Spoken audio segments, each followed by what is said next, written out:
Well, hello everybody. Welcome to Unit 3 in the Lunch and Learn series. I just want to make sure, do a quick sound check if I may. If I could just ask you please to indicate in the question box there, just type in the word clear.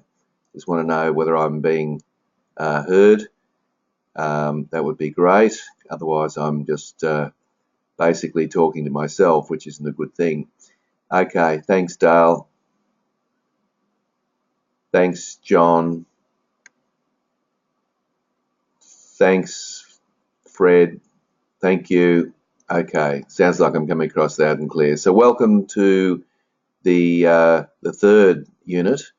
We're going to be looking at optimizing team performance during this hour, and I want to give you some very practical tips on how you might do that and how you might go about it. And really, it's probably more simple than we would think. But nevertheless, let's run through the program and what I intend to cover. Just a reminder where we are in the program. Obviously, we've covered Module 1, which really was looking at feedback, and I'm hoping that you're still giving feedback on a regular basis. That's a daily basis. That was your homework. The whole idea is to continue to build on each of these modules. And you'll realise, of course, in Unit 2, we looked at influencing capabilities. And what I was hoping there was that you've now broadened your influencing capabilities and are trying some different things with different people.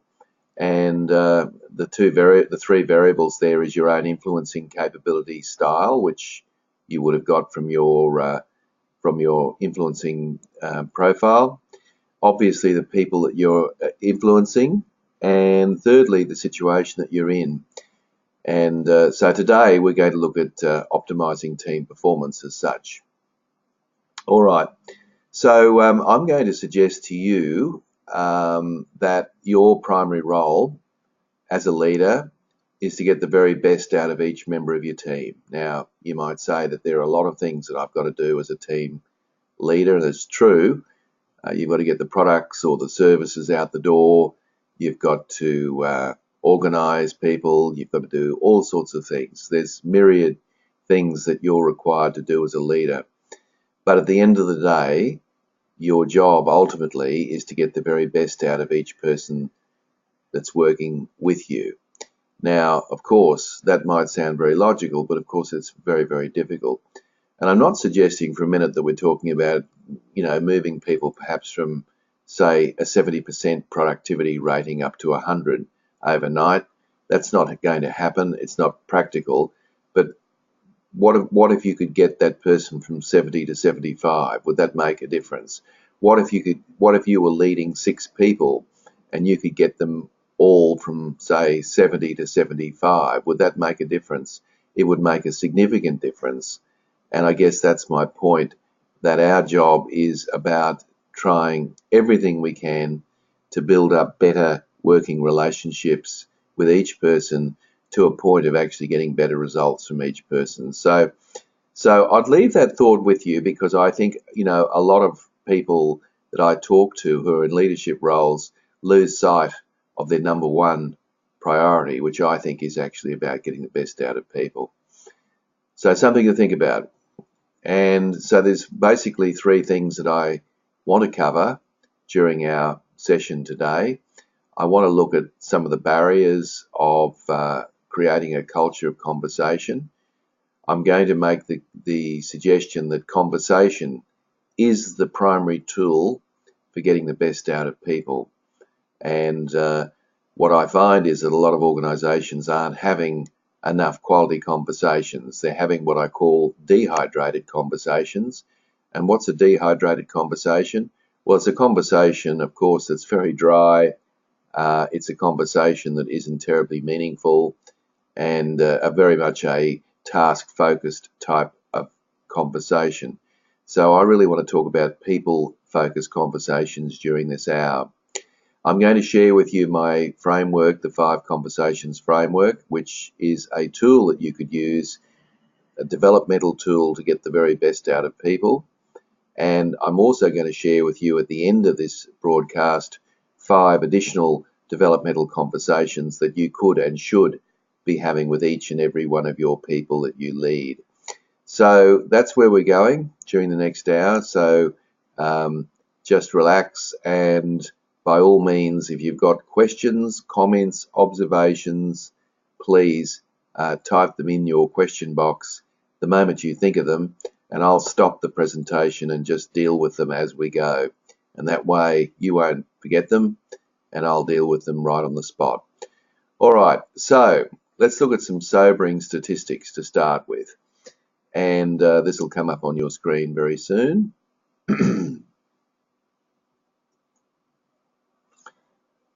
It's taking a little while to come up on your screen by the look of it.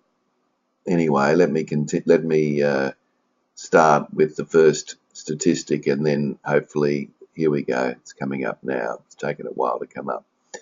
All right, so 79% of organisations worldwide struggle to engage and retain their employees, which is pretty significant, 79%, which is a bit of an indictment, isn't it? So obviously the minority of people are engaged and the minority of people are willing to stay, but obviously the majority of people are disengaged and are looking elsewhere for work. Here's another statistic. 86% of organisations believe that they don't have an adequate leadership pipeline to address these problems. So basically, we have a situation where there is a lack of leadership, there is a lack of leadership literacy that will allow us to actually get the best out of people, and that's a significant problem worldwide. The third statistic there is that 90% of leaders rely on their own ideas rather than seeking involvement from their team. All right, now this unfortunately is a case where people often rationalise and say, well, look, if it's going to be, it's up to me, or, you know, I know the stuff back to front, I've got the technical expertise, I'll go ahead and do that. But worse still, 89% of leaders fail to listen or respond to interpersonal cues from those they interact with. So listening skills is a biggie. It might sound very simple, but a lot of people are not good listeners, and obviously if you're trying to get the best out of people, that is probably not a very good place to be. All right, so here's another statistic that's fairly sobering. Disturbingly, 5% of leaders are effective at building trust in their interactions with their team members. Only 5%. So 95% of people aren't, in other words. So obviously, if you don't have people's trust, it's very hard to get the best out of them because they're going to do the bare minimum of what they're required to do.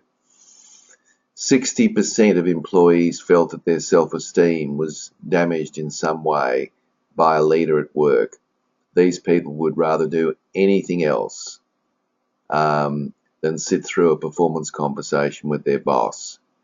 All right, although they did acknowledge that a good boss with excellent interaction skills would enhance their productivity by as much as 60%. So obviously, if you get good at having these performance and developmental conversations, you can have a significant impact on the people that work with you, and that becomes really important point. 79% of employees who quit their job cite a lack of appreciation as a key reason for leaving.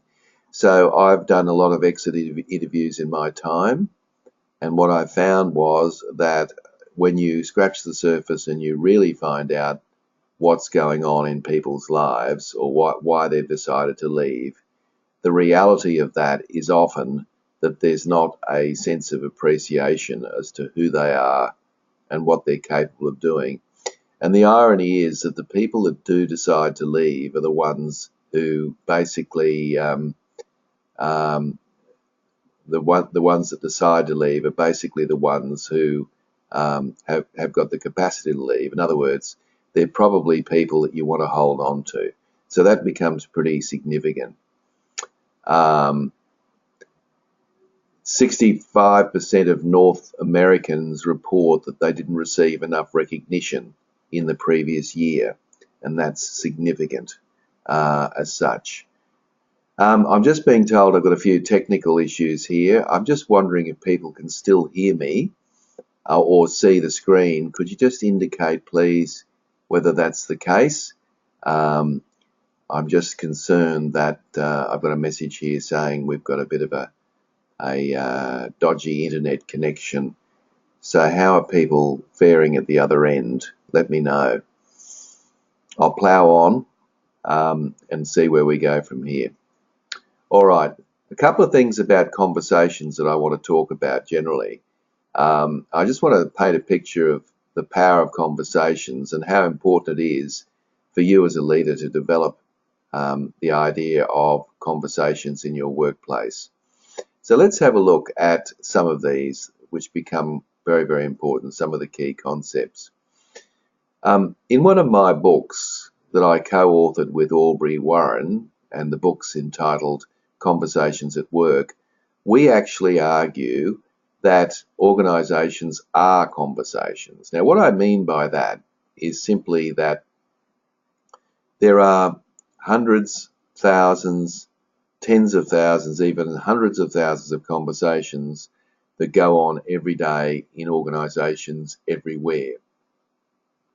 So really you can conceptualize an organization as a bunch of people working towards a common purpose, and each of them communicate via conversation. So obviously, if that's the case, then it's the quality of the conversations that become critically important. And I guess the point here is that organizations are a series of conversations. Some of them are long, some of them are short, some of them are boring, some of them are engaging, some of them are done in the lunchroom, some of them are done in the boardroom, some of them are done outside. Some of the conversations are structured, some of them are unstructured, some of them are done in the corridor, some of them are done formally in meeting rooms. These conversations are going on every day, all the while, in different circumstances. So we can argue that organisations are a series of conversations. So really the question then, I would say, folks, is this. How do we maintain or have good quality conversations? And I would argue that they're sadly lacking, and they're being neglected for all sorts of reasons. But I think that if you want to get the best out of people and you're looking at engaging people, then being good at having quality conversations with people is a starting point that has to be considered. So I'd urge you to consider that. A lot of people would argue that, conversation is an art form. That is, that people have either got this capacity or they haven't, that it's an innate skill that people are born with. And I would argue that that's not in fact true. I would say that all of us are well versed in having lots and lots of conversations, and we're used to it. I would definitely suggest that the difficult conversations do require a skill set, and I would argue that those conversations are requiring a particular art or skill. And of course, if you look in the bookstores, there are books and books and books written about the challenging or the courageous conversations. But I would argue that we're not having any of the good conversations as well. So I think that's really the key point that I'm trying to make here, is that I don't think there really is an art to it. I think it's just a will and an understanding of its critical importance that becomes the key here. Have we lost the need for having conversations? And I guess if you travel by public transport today to work and you're going home tonight on a Friday evening and you get on a bus or you get on a train, you will probably find that if you look up from your screen for a moment, you'll probably find that everyone else has got their head buried in a screen. There is probably no interaction going on. And then when we get home at night, we turn on another screen called a television, all the while making Facebook updates and so forth. So our whole life is basically screen bound, and the argument is, of course, we're not having conversations, at least not the formal or the traditional conversations that we're used to, which are face to face. Of course, we can still have conversations via, some of the technology that we use, such as texts and emails and so on. But I'd argue that they're often not as effective as the face-to-face conversation, and they're really not a replacement for that either. There is a time and a place, of course, to send a text and an email, but I think what happens is a lot of us send texts and emails when we really probably should be actually picking up the phone or talking to the person face to face. All right, so of course some people would say that we don't have enough time for conversations, and I guess what they're really basically saying by saying we don't have enough time for conversations is that conversations are not really productive. In fact, I was speaking with a managing director of a business the other day, and he told me straight out front, he said, we don't have time for conversations.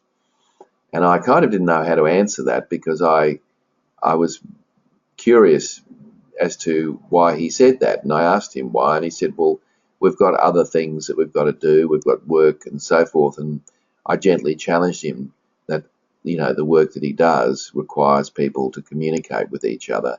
So it's highly likely that they do have conversations anyway. So that becomes critically important. So I think we can't get away from the fact that we do have conversations. The key issue for us is, are those conversations quality conversations? And are we trying to build the quality of those conversations? Okay.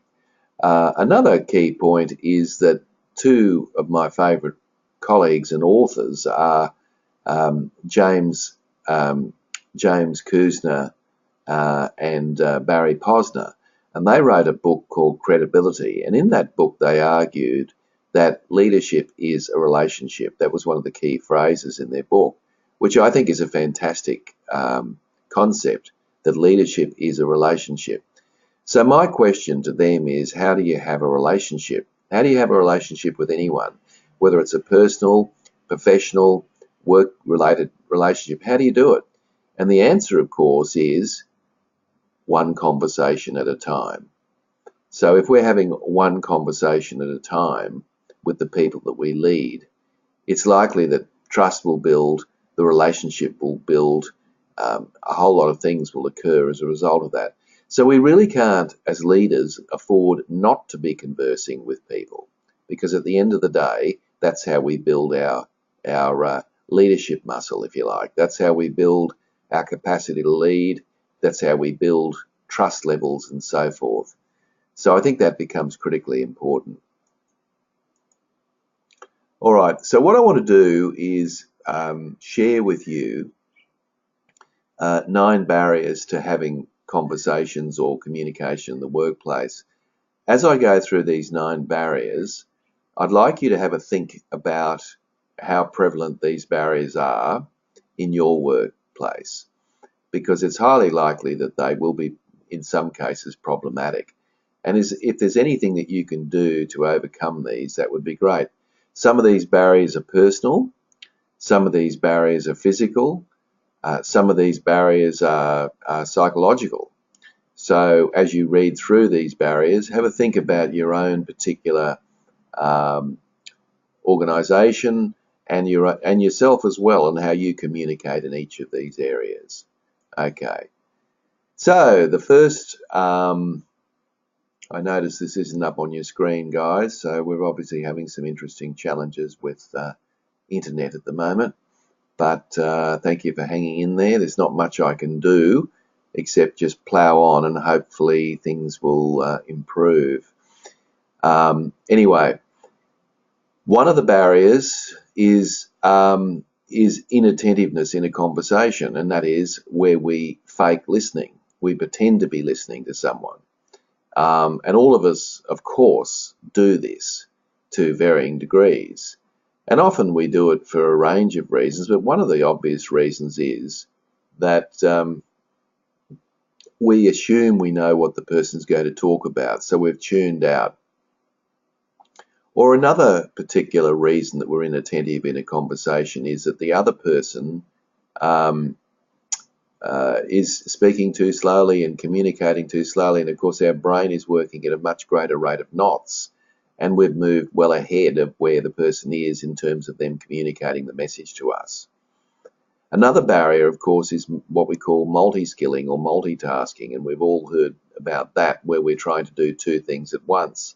So somebody comes in to see you and you're tapping out an email, and you look over at the person at the door and said, just a moment, come in, tell me what you want to tell me. I'm just finishing off an email, but I'm listening to you at the same time. We've all been there.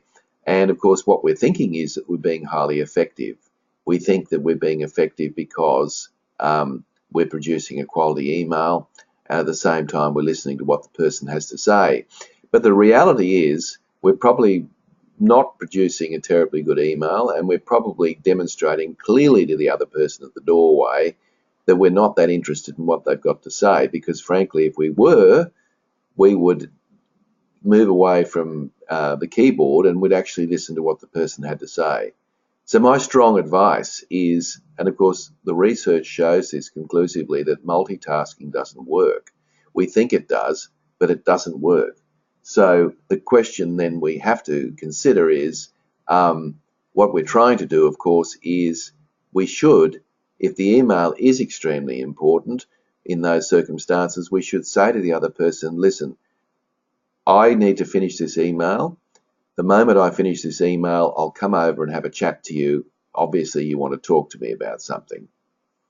Or the other thing is, if the email's not that important and you think the person at the doorway is quite agitated and wants to speak to you and has a genuine need to talk at that point, you might then stop your email and give the person 100% attention, and you'll find that you'll get a much better result of that, both in terms of the email that you're intending to send and also your comprehension of the conversation as it is. So that becomes really useful. Another barrier in the organisation is restricted information channels. What do I mean by that? Well, how often have you heard the saying, you'll get told on a need-to-know basis? Or no news is good news. We've all heard these sayings, and basically what we're doing is restricting the information to our particular employees because we're probably worried about what's going to happen to that information, or whether in fact it's even relevant to actually give them that information. Now, and of course what a lot of organisations do is they restrict that information because they're worried that that information will be used or twisted against the management. So someone might run to the union, or they might run to the newspaper, or something along those lines. So what basically managers do is they're very restrictive about the information or the quality of information that they want to share with the people, so that work with them. Now this is based on an assumption, of course, that's not lost on employees, that managers can be trusted, but employees can't. Now, granted, there are more employees than managers, and therefore the law of averages is that it's possible that, the chances of leaking information is probably greater. But the truth of the matter is it's a very bad assumption to work with, because employees aren't stupid. They know that the reason that you're not sharing information with them is because you don't trust them. So my argument is that you should be sharing information, and when you're in doubt, I would suggest you take the risk and share the information, because you want those people to actually essentially think like you. You want them to have the same perspective, you want them to have the same information, and if they do have the same perspective and information, it's likely they'll come to the same conclusions. So please share information. It is a significant barrier to communication. Another barrier, of course, is the lack of feedback, and of course our whole Unit 1 was on feedback. And the argument there was that you should be giving more feedback, and what studies are showing is that Australian managers are some of the poorest in the world in giving feedback. There's probably a whole lot of theories as to why that's the case, but it's not helpful. So I think you should be giving positive feedback. I think you should be giving negative feedback. I think you should be giving any feedback at all, and you should be doing it on a regular, consistent, and persistent basis. And I would urge you to do that because people need to understand what your expectations of them are. And of course, they need to be under no illusion whatsoever about what is expected of them in the work. So please, lots and lots and lots of feedback. It is the way forward. And feedback, as I said in Unit 1, is not all about you giving feedback in a one-way monologue. It's actually supposed to be a dialogue. That is, that the employee be given an opportunity to critique their own performance first and foremost, and that you as the leader then come in and suggest to them that you agree or you disagree or you require further clarification from them. So if you do that, you should get good results. But if you don't do that, then people feel very vulnerable and very insecure. Barrier number 4. Barrier number 4, and I realise this is taking a while to come up on your screen, but nevertheless, let's keep going. Barrier number 4 is a culture of not asking questions. Now, what's happened is that probably you have good technical capabilities. So you're probably in your leadership role because you're very good at the tasks required, and you may well have been promoted on the basis of that technical competence. The trouble is that when you're in a leadership role, you're now required to ask questions and not answer questions. So in other words, it's very hard to change. Leaders are in the business of asking questions, not answering questions. Have a think about that for a moment. Of course, though, if you've got an apprenticeship or you have got a degree or some sort of qualification from somewhere, it's highly likely that that program of work, that course of work, whatever it is that you've done, is probably based on the concept of learning how to answer questions. So here's a problem, and of course you've got to work out what the solution is to that problem. That's fine when you're in that problem-solving mode, but leaders are actually in the business of finding out how other people are operating and what's actually there happening. So questions that start with why, what, where, who, how, and which are critically important in terms of understanding where people are at. So don't be afraid to ask lots and lots and lots of questions. And if you're a bit concerned about doing that and somebody's come to you with a reasonably complex issue, then I suggest to you, you simply say to them, do you mind if I ask you a couple of questions so that I understand what the situation is? Now, if you do that, you can't go wrong. No one's going to say no to you. And when you do that, you've got a license then to go for your life and ask lots and lots of open-ended questions so that you can understand precisely what's going on in that workplace. So barrier number 4 is just not asking enough questions. You can't really have a conversation with someone unless it's a two-way process where you're asking lots and lots of questions as such. Okay, so number 5. Number 5 can be a real issue in the sense that there's too much formality in the conversation. So these conversations occurring, for example, in your office or, sitting behind a big desk in a boardroom or whatever, those conversations are not really, or those venues, those places aren't really the ideal place for conversations where you're trying to get the best from people. They're fine if you've got to basically performance manage someone or give them some set of instructions or something like that, but they're not the conversations that we're talking about. So I would argue that the more informal you can make it, the better. In other words, sometimes the very best conversations are actually in a coffee shop across the road, or they're certainly not in your office, and so that can be a real barrier. So I'd be having fewer and fewer conversations in my office and more conversations out away from the workplace if you're really serious about developing people and basically getting the most from them in terms of how they operate. All right, now over-reliance on email, number 6. Now I can assure you that the average person, surveys show us that the average person actually spends approximately 2.5 hours a day on email. So 2.5 hours a day is made up of email. Now, you might say, well, hang on a minute, I think I do more than that or less or whatever, but 2.5 hours.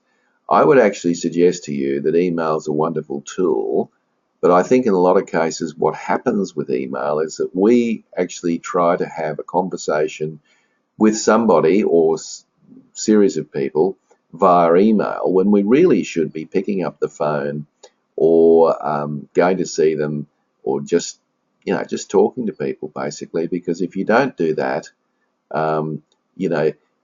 emails are asynchronous, and what that means is that when you ask somebody a question via email, they will respond to it when they are ready to respond to it. In other words, it may not be straight away. It could be when it will be convenient for when it's convenient for them. And so what will happen is that you get a very distorted email when it just would be far easier just to sit down with the person and just have a chat, have a discussion with them. You'll get a much better result that way.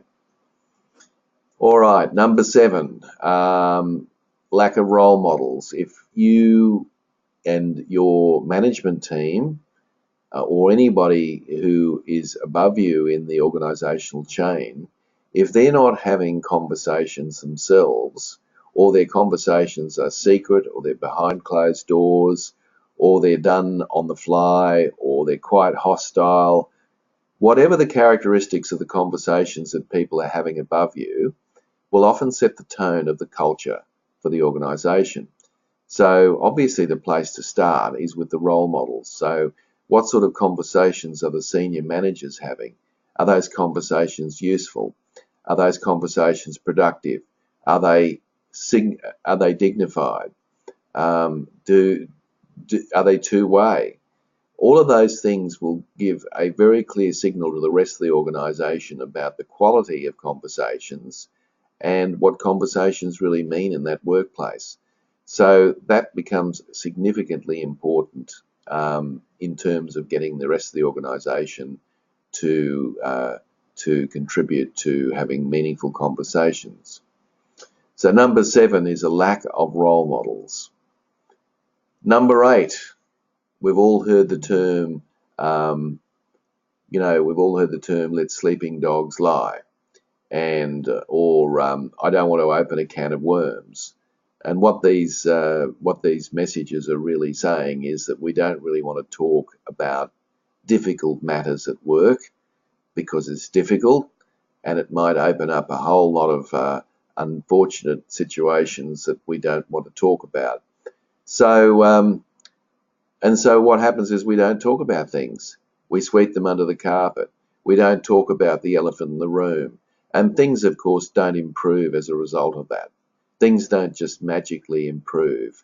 We have to actually make a significant effort to talk about things in a relaxed and controlled manner. So I would argue that we should, if people are upset about something, we should be having a conversation about that.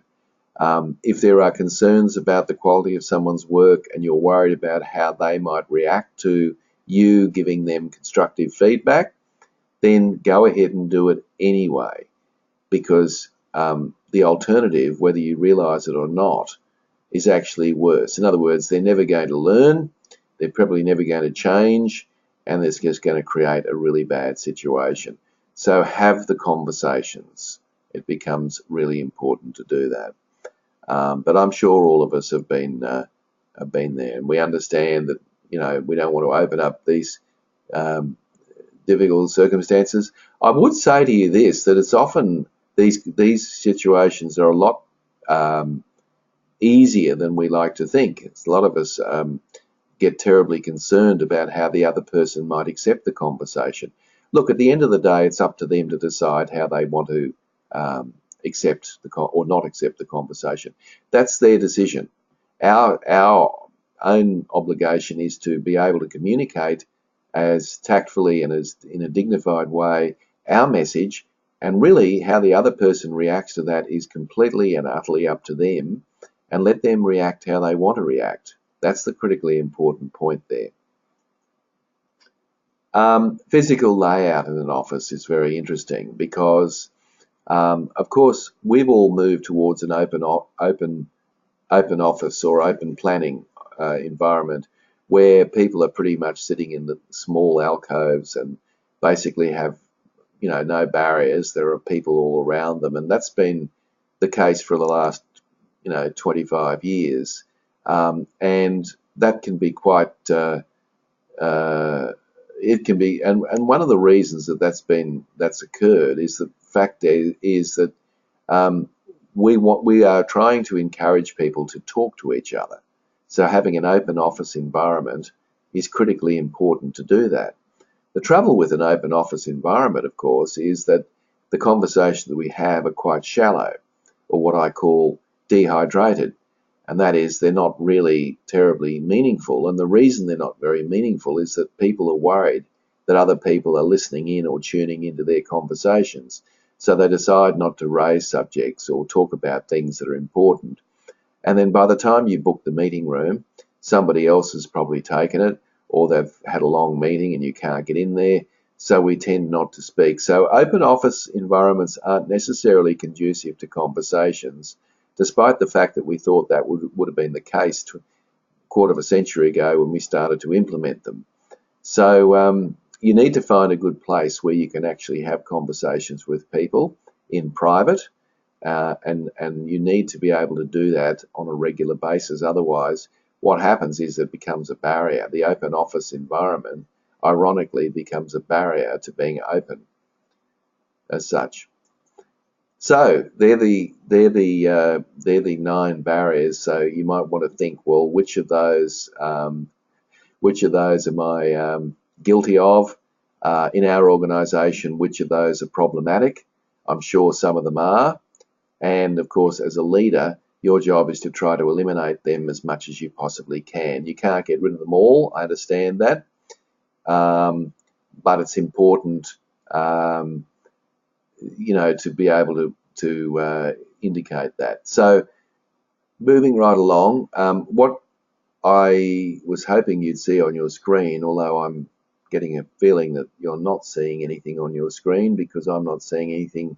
I'm seeing something on my screen, of course, but I'm not sure it's going through to you. So we're having some really interesting challenges with internet at the moment, I'd suggest. But anyway, let me plow on anyway for the sake of it. We have the 5 conversations framework. Now, I said earlier on in the presentation that the 5 conversations framework is a critically important framework that you can use in order to improve the quality of your conversations in your workplace. And it's based on the concept of 5 conversations. So you've got 5 conversations, 1 conversation a month. Each of these conversations lasts approximately 15 minutes. They don't have to go any longer, and if they do, they may well be because of your decision to extend that conversation, but they're designed to go for 20 minutes. So conversation 1 is very much around climate review. So each of these conversations has a particular point, or there is a reason for them. So let's run through each one. The climate review is really to measure people's job satisfaction, morale, and communication. So, for example, in conversation 1, my very first question to someone would be, on a scale of 1 to 10, 10 being high, 1 being low, how would you rate your current job satisfaction? So that's the question. And of course, the person can think about that and they might say 6. And then I might say, as a result of that, why? Can you tell me why you rated it a 6? And then I just let the person talk, and I spend time listening and probing. I want to know why it's a 6. And of course, what I'm trying to do is to see if I can assist to make it a 7 or an 8 or a 9. But it's really up to the individual. Some people think 6 is as good as it gets. But what I'm trying to do is to establish where they're at in their current job, and whether or not there's anything that I can do personally to improve the quality of that job satisfaction. And then I move on to morale. So I will ask them on a scale of 1 to 10, how would they rate morale in their current team? And again, they might rate it, say, a 4, and I'll say why, and they'll give me some reasons, and we might talk about how we might improve morale. And the last couple of questions are around communication. So these questions are around how they'd rate communication within the team, and also how would they rate communication beyond the team. So what I'm trying to do is to establish communication barriers, what I might be able to do about it as their leader, and see if I can fix the communication issues. So organisations spend thousands, tens of thousands, or even hundreds of thousands on engagement surveys every year. And of course, what happens is these surveys are done, we're asking people to fill out these quite elaborate questionnaires, and then what happens is that they just gather dust either on a shelf, the report that is, or the results aren't fed back to the rest of the organisation. To me, that's a complete waste of time and money. So wouldn't it be more sensible to actually have the conversation with people one-on-one for about 10 minutes 1 month about how they rate those things, and get some feedback on what needs to happen to improve? So that's the first conversation, which essentially is the climate review conversation. The second conversation is the strengths and talents conversation. And the strengths and talents conversation is very much a series of conversations around, how people, what the strengths are that people have in their workplace. What are their innate talents? See, the trouble is we spend a lot of our time talking to people about what they're not good at. We spend a lot of time talking about their deficiencies, their weaknesses. And look, I'm not suggesting for a minute we shouldn't talk to people about those developmental opportunities. But the argument is, how about we start on an upwards cycle of positivity by talking about what people are actually good at? And essentially, so the first question really, and there's a high correlation between what people are good at and what they enjoy doing. So the first question in this conversation set is really, what part of your job do you enjoy more than any other part? And then when they tell you that, you can talk to them about that a little bit further. And once we've established what their strength is, the next question then is really around how can we utilize that strength or capability to improve the business, because obviously the more we can do that, the better off the business is. Sometimes there's nothing we can do about that, and other times there's something we can do about it. And if there is something we can do about it, then of course we can get on and do it. But if there isn't, at least we can hold that thought, and perhaps if the time comes, we might be able to assist people with that capability. So that's the strengths and talents conversation. So those two conversations are not difficult conversations at all. In fact, they're very easy conversations and enjoyable even, and you'll find that they work really well. I think it's good for people to understand what questions you're going to ask them during these conversations as well, so that they can come prepared, because the last thing you want is someone who's sitting there with their arms folded, their eyes crossed. You ask them a question, they say, "Don't know," which is exactly not going to be conducive to having a conversation. So my strong suggestion is to ask people to consider those questions before they come to you. Remember, each of these conversations should be no more than 15 minutes, unless, of course, you decide that they should go longer than 15 minutes, and there may well be good reason for that. The opportunities for growth conversation, which is conversation 3, is pretty much around the concept of what people can improve on. And of course, we've got to have those conversations. I'm not suggesting for a minute we don't. All I'm saying is that we should be talking about people's strengths first before we talk about their opportunities for growth. So sure, once again, I would be asking people to come to that meeting, that conversation, having thought carefully about what the strengths are, what their opportunities for growth are.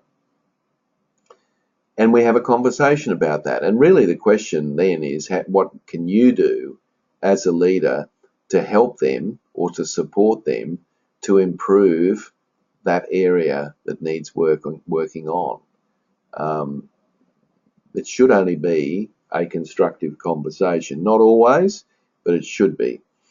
Now, conversation 4 is pretty much a summary of conversations 2 and 3. So if you've talked to people about their innate talents and you've talked to people about their opportunities for growth, it's highly likely that there's going to be a opportunity to talk about learning and development from that. Now, I'm not suggesting this is about sending people off to courses, although that could be the case.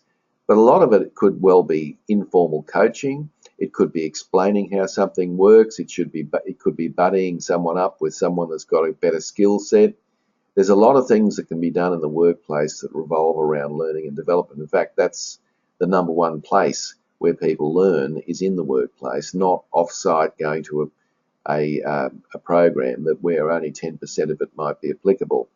So talk to them about what you can do and how you can help them in terms of redressing that area that needs working on in the workplace, and make a note of it and try to follow that up.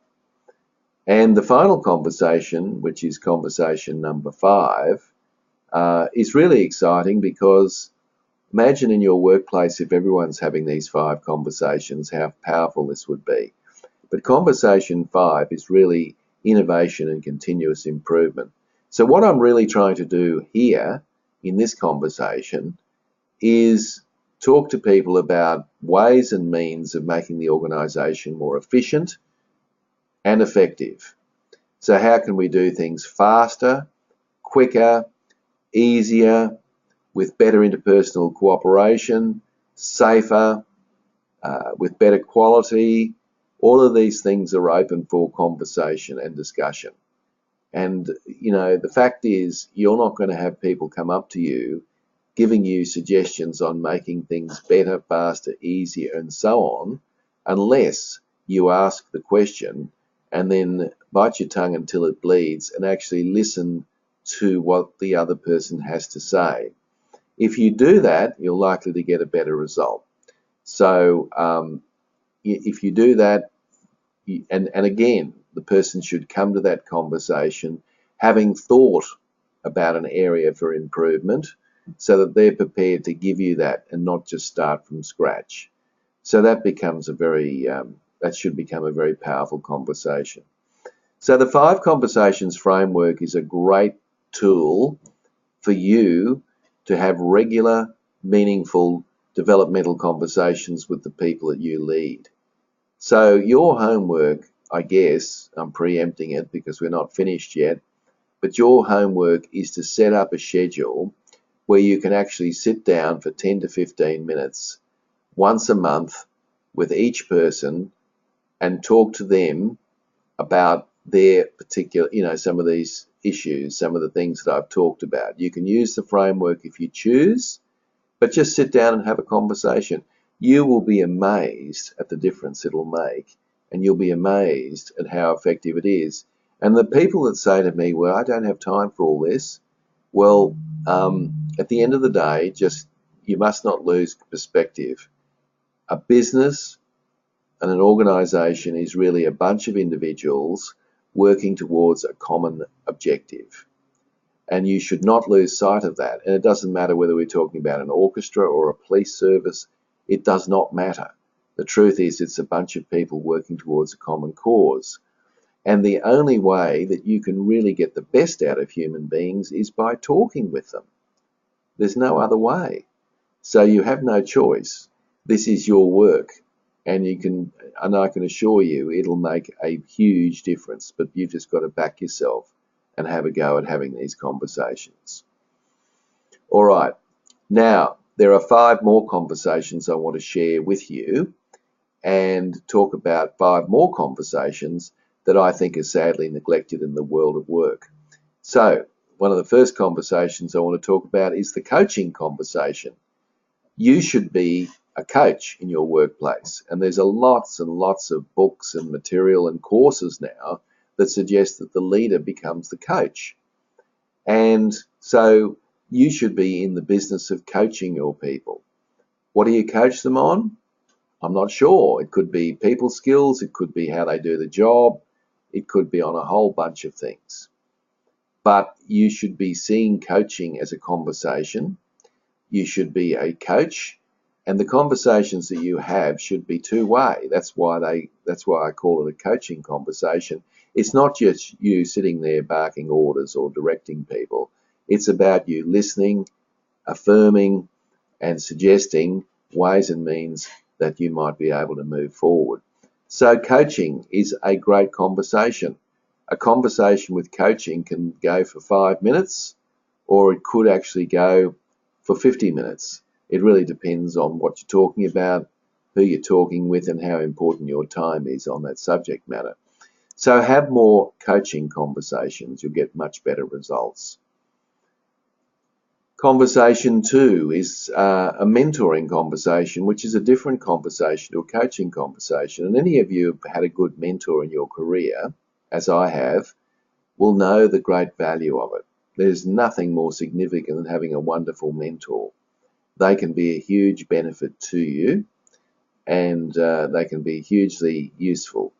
But a mentoring conversation is a different sort of conversation to a coaching conversation. A mentor conversation is very much around giving people advice in a big picture sense of their career, opportunities that might be open to them, and ways forward.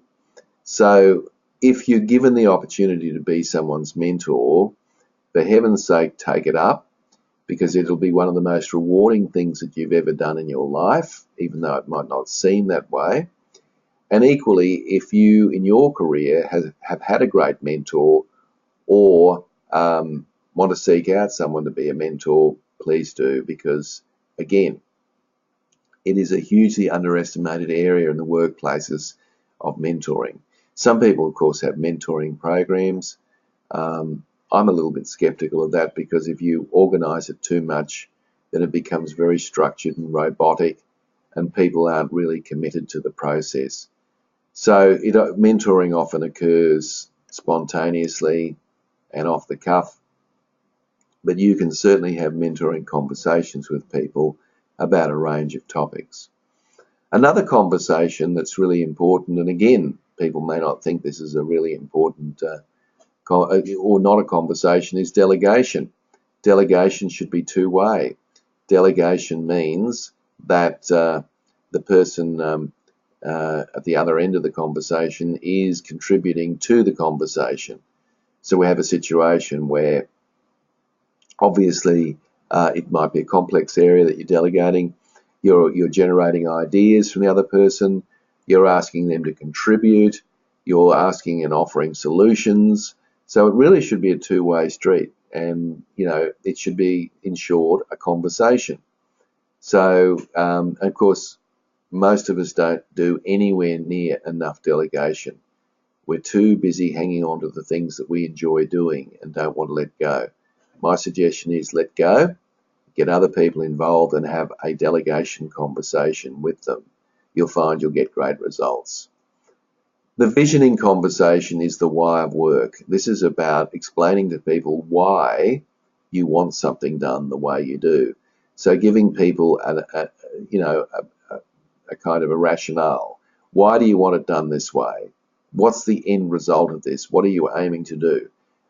If we explain to people the context around why we want people to do things, we will, in fact, get a great result from that. So the visioning conversation, the why. Why do we need to do such and such? The encouraging conversation. I know that you're bulletproof. I know that you got to your position because you're a very self-motivated person, and all that sort of stuff. I get all that. I'm one of those as well. But I'll tell you something, not everybody's like that.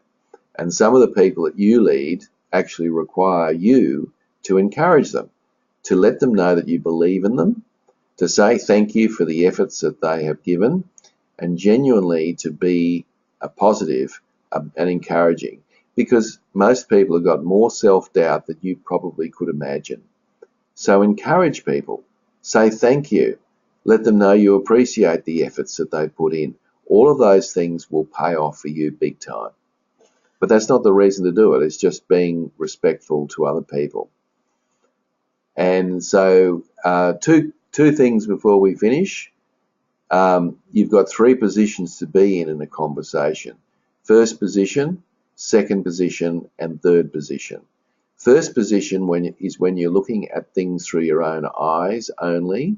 So if you see two people arguing, they are both in first position. They're both defending their turf. Second position is where you pause for a moment and try to understand the other person's perspective. So I'd encourage you to try as much as you can to get into second position. Now, second position requires a little bit of discipline. You can still believe in what you believe in, but the important thing in second position is that you understand, doesn't necessarily mean you agree, where the other person's coming from. And third position is not only do you have a point of view and that you understand their point of view, but third position is where you have a helicopter view. In other words, not only have you got those perspectives, but you can see the big picture. You can put the conversation into context. And third position is by far and away the most superior of the three positions, followed by second position, and a long, long way back is first position, which is not a good place to be, as easy as it is. I mentioned early on the presentation to get good at asking questions. Remember, at the end of the day, it is all about questions. It's about you opening the other person up so that you can have a genuine conversation with them. All right, so what we've covered today, we've looked at the barriers of a conversation culture. We've looked at the 5 conversations framework, and we've looked at 5 more developmental conversations. So, no prizes for guessing what your homework is. I want you to get together with your direct reports, and I want you to start having conversations with them. I want you to start having people-focused conversations. And I want you to come back to me and tell me what happens. I guarantee to you it'll be well worth your while in doing that. If you look at any great leaders anywhere, that's exactly what they do. They spend a lot of time having lots and lots of meaningful developmental conversations with the people that they lead, and they get great results because they're dealing with human beings. So that's something that you might want to think about. And as you can see, our next session, which will be getting the very best out of people, which is a carry on from this one, I will send out the slides this afternoon, and I'll send out the video recording. It looks as if we've had some challenges with connections today. As I said, there's nothing I can do. It's out of my control, but hopefully the videos come out well, and of course I'll send you a copy of the slides. So guys, that's pretty much it. Look forward to seeing you in 2 weeks' time, and I would suggest to you to start having more and more conversations because you'll get better results. Thank you.